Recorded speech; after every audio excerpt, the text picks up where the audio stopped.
Welcome to Leaders Are Readers. I'm your host, Dr. Ant, and there is my co-host, Daniel van Zyl.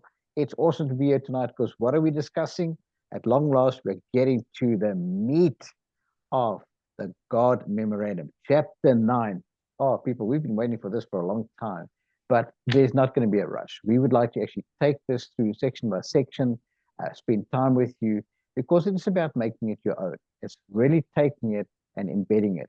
The way this is going to work, every section for the next 5 weeks we plan, if it's 5 weeks, we will actually play about 7 minutes of the actual recording to you, that we can listen to it, and then we will discuss. Because if in case you don't have a book, then basically we are becoming your book. But if you do have a book, follow with us in the book while we are busy. So that's the methodology that Daniel and I would like to follow. Daniel, anything from you as I get the recording ready? Just welcome, and yeah, this is a what they call there's a word for it. They say it's a doozy. So there's a lot of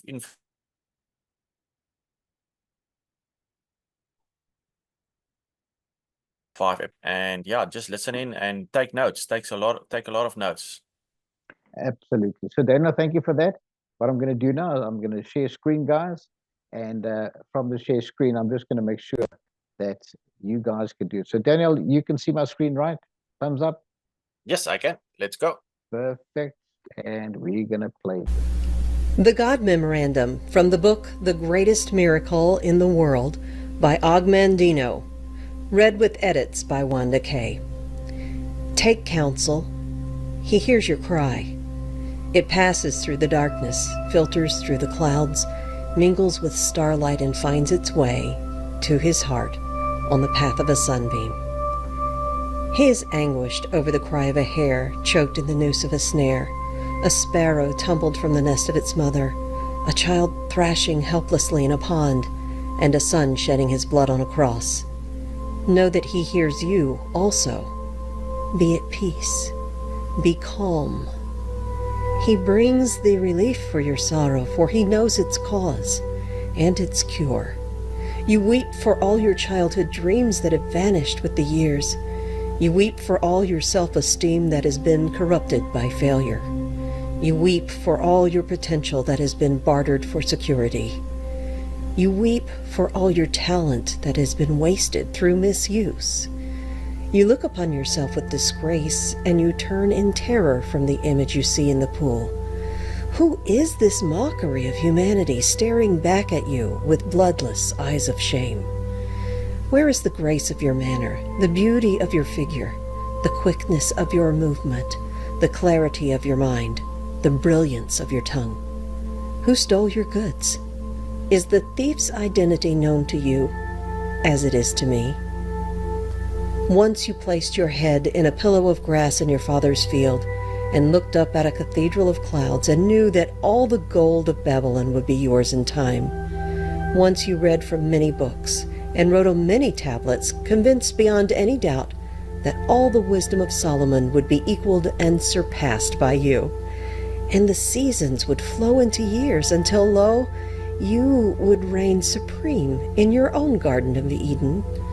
Dost thou remember who implanted those plans and dreams and seeds of hope within you? You cannot. You have no memory of that moment when first you emerged from your mother's womb. He placed his hand on your soft brow, and the secret he whispered in your small ear when he bestowed his blessings upon you. Remember the secret? You cannot. The passing of years have destroyed your recollection, for they filled your mind with fear and doubt and anxiety and remorse and hate, and there is no room for joyful memories where these beasts habitate. Weep no more. He's with you. And this moment is the dividing line of your life. All that is gone before is like unto no more than the time you slept within your mother's womb. What is past is dead. Let the dead bury the dead. This day you return from the living dead. This day, like unto Elijah with the widow's son, he stretches himself upon thee 3 times, and you live again. This day, like unto Elisha with the Shunammite son, he puts his mouth upon your mouth, and his eyes upon your eyes, and his hands upon your hands, and your flesh is warm again. This day, like unto Jesus at the tomb of Lazarus, he commanded you to come forth, and you will walk from your cave of doom to begin a new life. This is your birthday. This is your new date of birth. Your first life, like unto a play of the theater, was only a rehearsal, but this time the curtain is up. This time the world watches and waits to applaud. This time you will not fail. Light your candles, share your cake, pour the wine. You have been reborn. Like a butterfly from its chrysalis you will fly. Fly as high as you wish, and neither the wasps, nor dragonflies, nor mantids of mankind shall obstruct your mission or your search for the true riches of life. Feel his hand upon thy head. Attend to my wisdom. Let me share with you again the secret you heard at your birth and forgot. You are his greatest miracle. You are the greatest miracle in the world. Those were the words you first heard, and then you cried. They all cry. You did not believe him then, and nothing has happened in the intervening years to correct your disbelief. For how could you be a miracle when you consider yourself a failure at the most menial of tasks? How can you be a miracle when you have little confidence in dealing with the most trivial of responsibilities? How can you be a miracle when you're shackled by debt and lie awake in torment over whence will come tomorrow's bread? Enough. The milk that is spilled is sour. Yet how many prophets, how many wise men, how many poets, how many artists, how many composers, how many scientists, how many philosophers and messengers has he sent with word of your divinity, your potential for godliness, and the secrets of achievement? How did you treat them? Still, he loves you, and he is with you now through these words, to fulfill the prophet who announced that the Lord shall set his hand again the second time to recover the remnant of his people. And he has set his hand again. This is the second time. You are his remnant. It is of no avail to ask, haven't you known? Haven't you heard? Hasn't it been told you from the beginning? Haven't you understood from the foundations of the earth? You have not known. You have not heard. You have not understood. You've been told that you are divinity in disguise, a god playing a fool.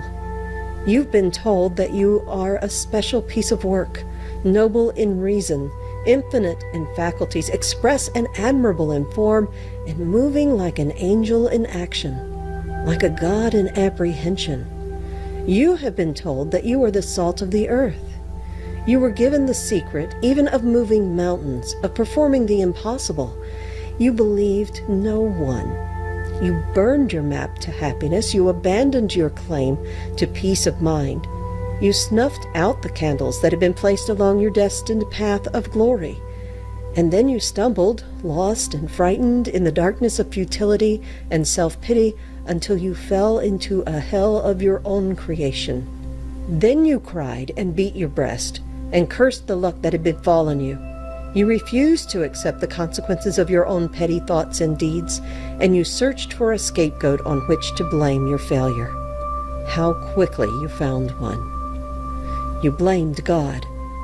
You cried that your handicaps, your mediocrity, your lack of opportunity, your failures were all the will of God. And you were wrong.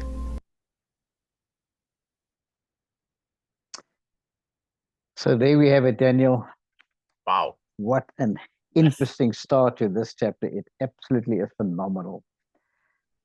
Well, as we start the God's Memorandum, when God's speaking, that very first sentence, Daniel, what does it say? Take counsel. Take counsel. Absolutely. And that is that you and I need to listen. Take counsel is the depth in terms of, I am about to speak to you, but learn from it. Take counsel is actually, it's two words, but it's got such depth to it in terms of how you and I need to respond to what we're about to hear. And then he says, I heard your cry. This is the God of the universe that says, You know, I've heard your cries since the beginning of time, yours individually. And that's what I find absolutely fascinating. Every single birth, every person that has come into fruition into life, God said, I heard your cry. And then Yeah. he goes and he explains it in terms of how intricate it is and where he is. You take us through from after I hear your cry.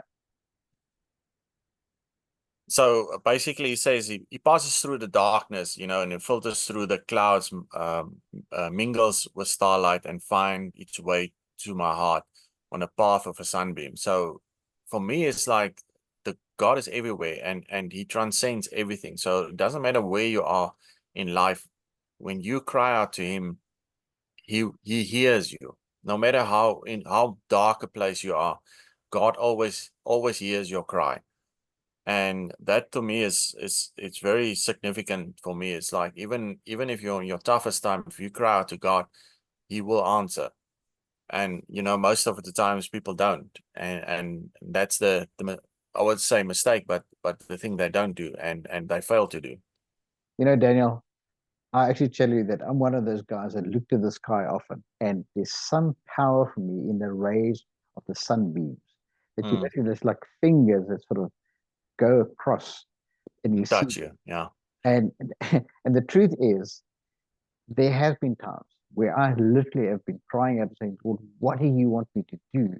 And I get an idea and I'm like, is this my idea or is this God's idea? And then just that you see this breakthrough of a beam from the sky, and you know the Creator is communicating to you like that. He just puts his finger on your heart. Isn't that just something awesome of what he does?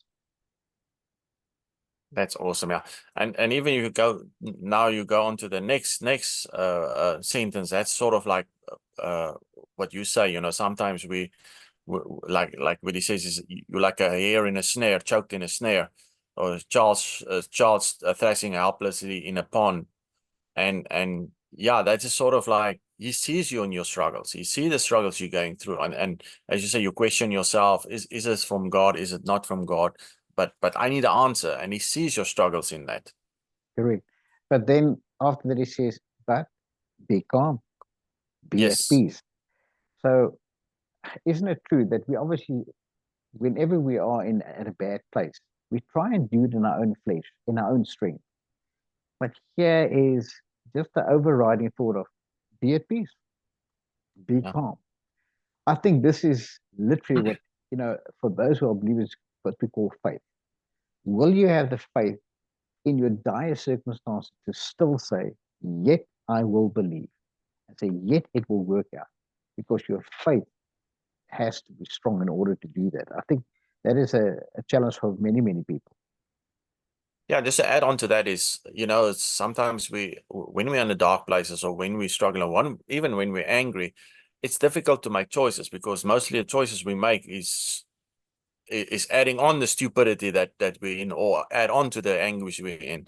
And I think this is where also he says, be calm, and you make the best choices in life when you are calm and you're resolute. It's like, instead of like being in the chaos. In the chaos, it's difficult to make choices for long term, or choices that might answer your questions that you have, or the difficulties that you're in. So for that is, I think, important why he says be calm, because in a calm state, that's when you make the right choices, and that's when you can think clearly, and you can see, oh, but this is a way out, or oh, this person or can lead me out of this, when God sent you somebody. I fully agree with you. You know what I see then is that after he said that, he gives that there will be relief for sorrow, and he knows his cause and he knows the cure. And then he's going to start with, and he addresses us 5 times, you, you, you. And I'm like, I was so taken aback when I saw the 5 U's in terms of, 5 is grace. So it's an absolute message of grace in terms of, let's look at your life. And he goes through the first one there. You weep for your childhood dreams that have vanished with the years. And Daniel, here's one of my biggest pains in life is when I speak with people, I speak with what is God's purpose for your life, that they have become so afraid of life itself they forgot to dream like children, because children believe anything. I mean, Yes. when you believe to yourself, you're going to be a fighter pilot one day, you're going to be flying a jet. Why not? You know, our childhood dreams are strong. And obviously those dreams, I believe, were kindled by the Creator to say, because He's got a voice that speaks to each one of us. I mean, did you have a little childhood dream that nobody knows about? Oh yeah, I'm still working on that one. And it's to do with a fighter pilot, but it's not the fighter, it's just the pilot part of it. Just the pilot part of it. But see, Yeah. it's been instilled in you. And what is so Yes. nice, and I know because of our communication that since you've been doing God Memorandum, that dream has been reawakened for Daniel van Zyl. Yes. And he is starting to working towards finding that solution. And that is just absolutely awesome. Then what's the second you there? You weep for all your self-esteem that has been Self-esteem, yeah. corrupted by We stop believing, we stop believing in ourselves because somebody told us you're not that. Somebody told us a lie, and we start believing the lie instead of believing us or the truth. and that self-esteem actually gets corrupted. But the thing is, Yes. if we look at a baby, I mean, when a baby falls down, he doesn't stay on the ground, kick his feet, and go, "I'm never going to get up again." They fall down, but they get up because you Yes. know what? They try again. It's part of growing up. And I think Yeah. this is that thing in terms of you and I must not give up. Even when we trip, even when we fall, even when there's a bloody nose, and that is to get up again because we can do it. What's the next you? You take that one. You weep for all your potential that has been bartered for security. That is basically we giving up on taking a little bit of a risk to get where we are, to get where we need to be. Because we fear the rejection, we fear the failure, instead of like taking the risk, embracing the fear and embracing the failure, or learning from the failure to get where we need to be. Absolutely. I would say that is that, and create our potential. And remember, like I said to you before, you know, John Maxwell, one of my mentors in leadership, says, when you fail forward and at least take some ground. Yes. And I always laugh Fall at that. forward. You know, fall forward, man. You don't fall backward. Although then again, when you fall backward, you can look upward. So there's a bit of an advantage. It doesn't matter how you True. fall. Yeah. I'd like to look upward, but I'd rather take some more ground and learn from literally what has happened. I'll take the next one when it says, you weep for all your individuality that has been trampled by the mobs. Now, I think that's a call of God to say, I want you to be you. Stop trying to be somebody else.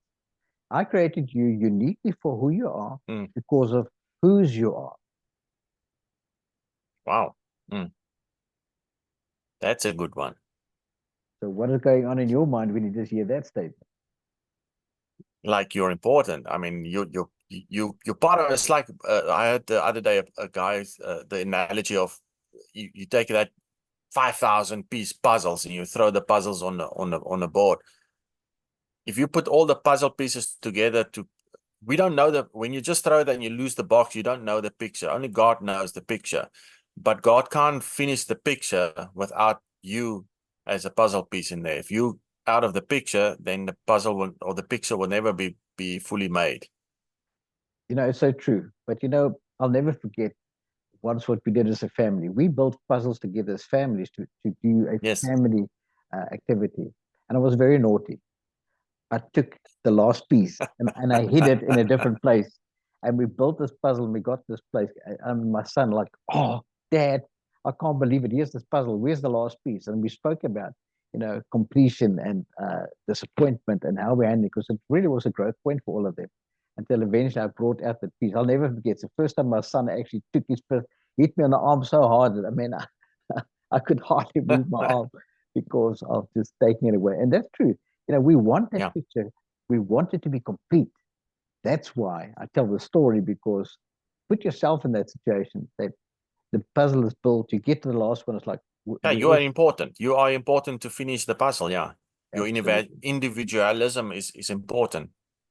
And you know, in this mosaic of life, where everything fits like a puzzle, your piece and my piece fit perfectly together in terms of what we're doing here. Because before the creation of the world, God knew you and I would be doing this tonight. Speaking to the right people at the right time for the right reason, through our own individuality. Isn't that just awesome? Amazing. The last one And on the page, Daniel. I'll weep for you for all your talent that has been wasted through misuse. Ooh. So sometimes we've got talents to do stuff and then we misuse it. In other words, we don't fully, I would say, embrace the talent or develop the talent, because we all got talents, and when you have a talent, you need to develop it, you need to work on it. And sometimes we don't do it full justice, if I put it that way. So And the that's why thing about is, losing your talents, we think we lost our talents, we misuse it. but the thing is, the more you use it, I mean, take for instance, when for the person that learns how to play a guitar for the first time, I mean, Yes. you battle in the beginning, your fingers hurt, Oh you yeah. can't get the chords, it's just not making harmony, and then all of a sudden it starts falling into place because skills have to be practiced. It's, Yeah. it's doing life over and over again. It's just such a pity that certain people never get the lesson and are forced to redo those lessons in life. For instance, when the guy said, "Please, Lord, help me be patient," he should never have prayed that, because he kept on being tested on patience, kept Tested, on yeah. failing. But you asked for it. You asked for it. Like somebody said, well, stop asking for patience because you're obviously not getting the lesson. I have to laugh. Okay, we swing to page 90 for those following in the book. And it says, you look upon yourself with disgrace and you turn in terror from the image you see in the pool. Who's this mockery of humanity staring back at you with bloodless eyes of shame? And it literally just paints a picture in terms of that for a person that has gone too far in terms of the drinking capacity, his eyes are bloodshot, he's not in control of his life, and you look at yourself with disgust. That's really what he's trying to say. And he says, don't, because I've just told you 5 times, you, speaking to us in terms of how unique we are. And he doesn't want us to look at ourselves in disgrace. He wants us to realize that there is another way. So if you take us through the second paragraph, this is what it should look like, Daniel. So he asks, where is the grace in your manner, the beauty of your figure, the quickness of your movement, the clarity of your mind, the brilliance of your tongue? Who stole your goods? I mean, if I just look at it, we can move with grace. Grace is a choice.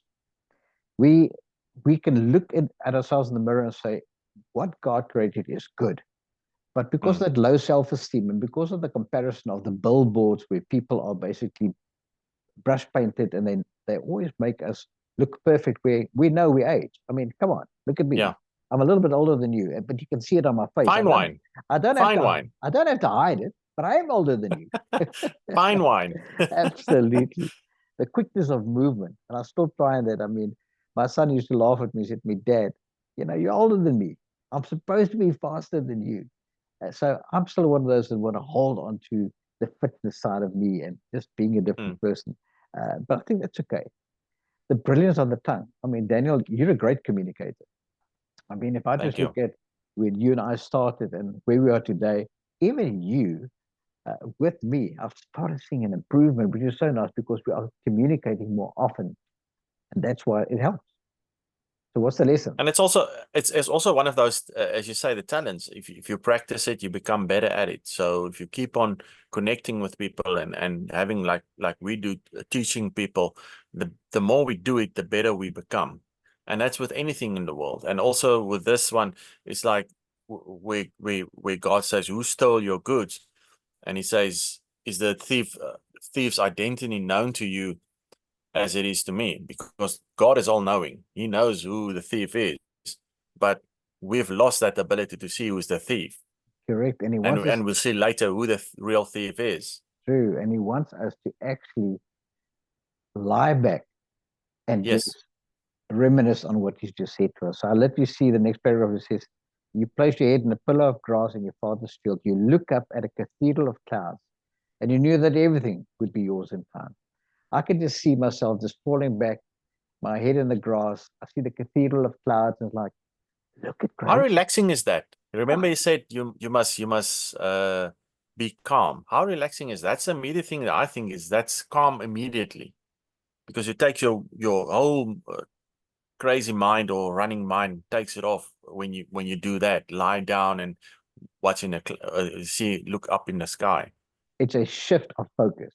Yes, yes, Because Yes, of the shift in focus, things just look differently. They feel different. exactly. 100%. Exactly. I can just see how he's actually bringing us, just as we read that, to a point of calmness. Remember, he said, be at peace, Yes. be calm. Yes. Immediately is there. Then he speaks about Solomon. What did he say there to us? Once you read from many books and wrote on many tablets, convinced beyond any doubt that all the wisdom of Solomon would be equaled and surpassed by you. Now, if you really are a great dreamer, and you can start believing that, but the whole of you goes, but no ways, how can I ever be as clever as Solomon? Well, who says, why not? I mean, yes, he was a brilliant man in his time, but who says that you cannot be as brilliant? And I think he's sort of pulling us and pushing us to say, think greater than what you normally think. Think deeper than what you normally think, because you do not know what I've destined for you, but you will discover it as we go on this journey.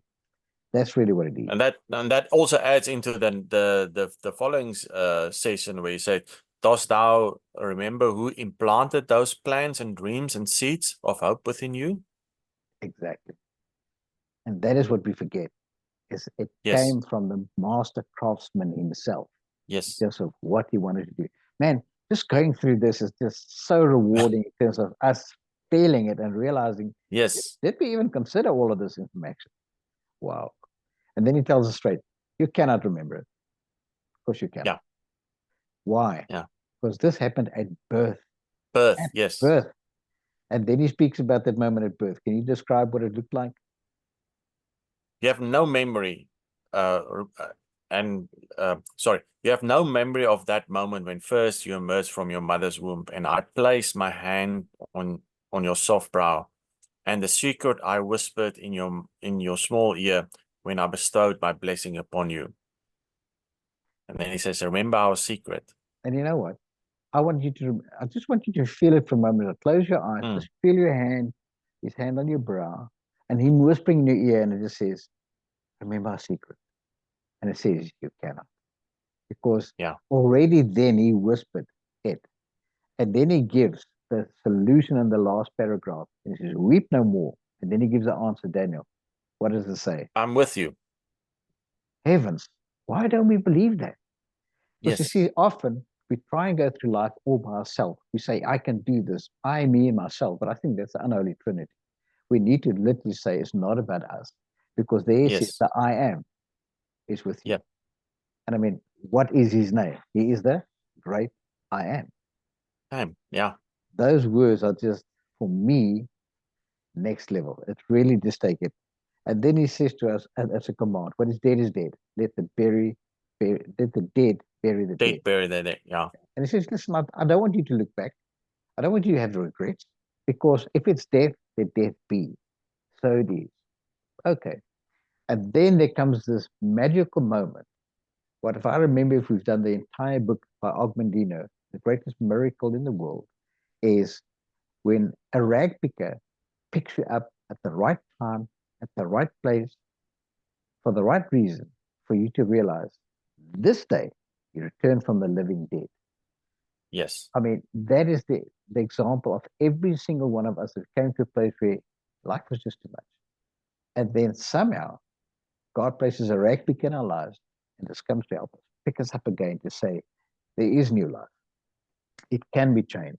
It happened in your life, it happened in my life, and hopefully we can actually transfer that to many, many other people through what we're trying to do with our leaders, our reader sessions here. Agree? Yeah, it connects back to that day when he says right on page 91, that the first sentence is the day you return from the living dead. Now, that is literally opening your eyes from dead. And it relates back to the day when you were born. Your eyes were closed, and then when you're born, your eyes were open. So it connects to that day. You literally, what he's talking about here is you get reborn. True. back into the potential that you used to had, but thrown away through where you are now. True. And it then goes into the analogy of Elijah, the son that he woke up from the dead. God woke up from the dead, or Jesus. Correct. In fact, he gives 3 examples. Yes. Did you get that, Daniel? 3 examples. Yes, it was Elijah, the person who woke up from the dead, and he's Lazarus, who resurrected as well, and then The Shunammite. the Shunammite, yeah. That's right. So we're looking at 3 examples. It actually hit me a bit when I saw this example 1, 2, 3. God the Father, You and God your the Son, numbers. God the Spirit. That number just spoke to me, man. I mean, we started through grace, the 5 reasons who you are, and now the 3, 1, 2, 3 examples. And I thought, everything written here has got a meaning, and it's to actually confirm these 3 examples of people that came from death into life. But remember, Yes. they were raised from the dead. And this is what the simulation is in terms of every single person can go into new birth. They just have to be willing. That's right. And then what he says after that, just after he says that, so since you are now reborn into this new life or new understanding, you need to celebrate it. You need to put down on a date, and then you need to celebrate that as you were your birthday, because you are born again from your, put it this way, from your past. From your You old are self. now, you're gonna have new vision now. So you're a new person. You become a new person, a new you. Absolutely. And you know what I've underlined with a thick pen here is the next statement. It says, the first life was only a rehearsal. This time the curtain is up. This time the world watches and awaits to applaud. This time you will not fail. Wow. In other words, it's a new beginning for you. But everybody's waiting to see, what can you bring? What do you bring to the table? Because you have a gift, you have the skills. But this time you cannot fail, and you will not fail. How does that make you feel, Daniel? That doesn't matter what you try now, you will not fail. It means you fear is gone. You don't have the fear anymore. You don't have the, put it this way, you don't have the limitations you had before, because before we put fear in and it's a limitation. Oh, I can't do it because I'm afraid of this. Now, when you do go through this, you overcome that fear. Because when you hit something or hit a stumbling block, it's not like, oh no, I can't now because of this and that. You find a different way through God to go through that, or manage that, or create an answer for that struggling block you hit. So that's what I found very amazing ever since I've done this. It's like there's no problem too big to solve. There's no problem in my life that's too big to overcome, because there will always be an answer. All I have to do is just keep my head out and listen. Where's the answer? Yes, I've come to this blockage now. So okay, let's see where. Oh, this is the way out. Then I go that way. So that's what I found amazing since I've done this.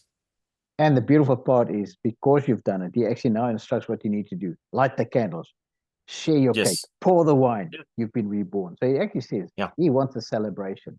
And very true that we should have a celebration, because it's like a new life and a new beginning. So let's give it our best. But then he takes us into that physical manifestation. And I'm going to read it slowly, and I want you to feel it. Maybe close your eyes when I read it. Feel my hand upon your head. Attend to my wisdom. Let me share with you again the secret you heard at your birth and forgot. Let's stop there. I mean, you really want to just put yourself in that physical position of saying, I can feel his hand on my head. And you're waiting, because he says he's waiting for something at birth that you forgot. Daniel, the 2 most important sentences in this book. And then God said, you are my greatest miracle. You are the greatest miracle in the world. Wow. That was told to us before we could even reason and speak. Yeah. Because, and he has not given up on mankind. He's still making new people. Isn't that just awesome? Exactly. And those are the and first life words. Is a miracle. Yeah, it is. Any life is a miracle. I challenge you. I mean, only God can create life. Where does it come from? I mean, this is where you just have to think way outside of, forget about, we're not going to get into all the theories that's out there and conspiracy theories. We're just going to take it straight for what the book says. You stay in this moment in terms of it is what it is. And then it says, everybody cries, all the babies cry. But you know, Yeah.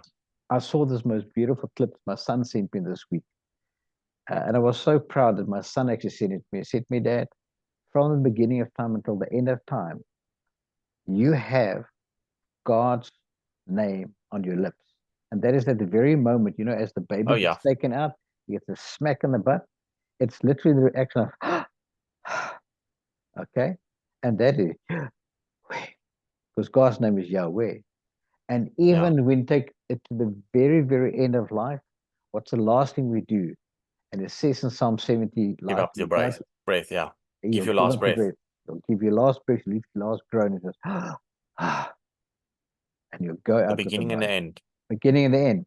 And I just, that consistency, and that we literally have his name on our lips in terms of the way that we breathe, because that's a breath of fresh air just for in itself. Okay, so take us through that last paragraph. What is the meaning of it for you? So it basically says, even when he told us that, and even now when he tells you, when you're in this part of it, you're the greatest miracle, we forgot it and we don't believe it. We don't want to believe it because of all our struggles that we're in. He says, you did not believe me then, and nothing has happened in the intervening years to correct your disbelief. So basically he says, this is the truth, but the world has corrupted you so much that you do not believe the truth. You rather believe the lies you've been told. True. But you see, what we do is we make it physical immediately. Yes. And they say, how can you be a miracle when you're shackled by death and you lie awake in torment over where will comes tomorrow's bread? And isn't that true? And I mean, for me, it was, I actually read, aha. He just communicated to us, you're a miracle. But still, we lie in our weakness and our humanness. And say, yeah, but where am I going to get my bread tomorrow? And it's exactly what he's trying to say to you is, I made you. Stop worrying. And then on the top of 92 is a very strong word. Just one word. What is it, Daniel? Enough. I can just hear it. Enough. Enough. Yeah. And it's like a stern enough. I think that is really what he's trying to say to us. You know, it's the milk that is spilled is sour. And then he goes on and he speaks about philosophers and prophets and people in your life. And he just says, it's been there. How did you treat them? Yeah. And he said, it's like you treat them with a disregard. And it's like a little bit of an admonishment. He says, enough now. You have to realize. But he says there in paragraph 2, that's really what it's about. After he said enough, here comes a reassurance. What does he say to us, Daniel? Still I love you, and I'm with you now. Through these words, to fulfill the prophet who announced that the Lord shall set his hand the second time to recover the remnant of his people. I've set my hand again. Oh my gosh. In other words, any person that has literally been given a chance to get their lives right, he says, I'll treat you like my remnant. You're my people. That's why you're getting a second chance. And I really believe in God's providence. Whoever gets on this path of being exposed to this book has been for people who he's literally wanted to be part of this. Take it from there, Daniel. So he says, then, you're my remnant. It is of no avail to ask. Haven't you known? Haven't you heard? Hasn't it been told to you from the beginning?